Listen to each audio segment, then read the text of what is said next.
محمد کی شریعت کا مقدمہ ایسے کسی مسلمان لیڈر نے، کسی مولوی نے نہیں لڑا جس طریقے سے اس نے دلائل دیے ہیں کہ ہم ایک اسلام مانتے ہیں، کہتے رہے لوگ قادیانیوں کا ایجنٹ ہے۔ ارے بے شرمو، تم نے اسلام کو بدنام کیا ہے۔ اس نے کہا اسلام ایک ہے، ہم اس کو مانتے ہیں اور وہ محمد کریم صلی اللہ علیہ وسلم کا دین ہے۔ آج تاریخ میں نے دیکھا ہے کوئی مسلم لیڈر اس طریقے سے امت کا مقدمہ نہیں لڑ سکا جس طریقے سے آپ کے لیڈر نے لڑا ہے۔ اور میں کہتا ہوں یہ امت کے لیے عطیہ ہے۔ ہم سعودیہ کو دیکھتے رہے، ایران کو دیکھتے رہے، ترکی کو دیکھتے رہے، شام کو دیکھتے رہے، ہم نے دنیا کی طرف دیکھا، کوئی امت کی آواز اٹھائے۔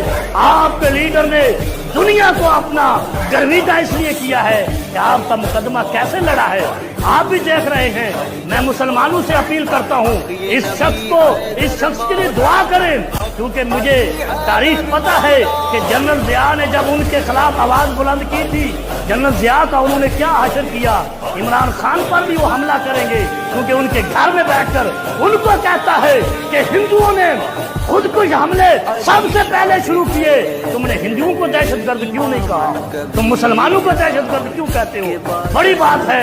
اور تمہارے سابقہ لیڈر تو ایسے بیٹھتے تھے کہ پاکڑ میں پرچیاں گم ہو جاتی تھی تو الٹا بولتے تھے، اور یہ آدمی بول تو رہا ہے، تمہارا مقدمہ تو لڑ رہا ہے۔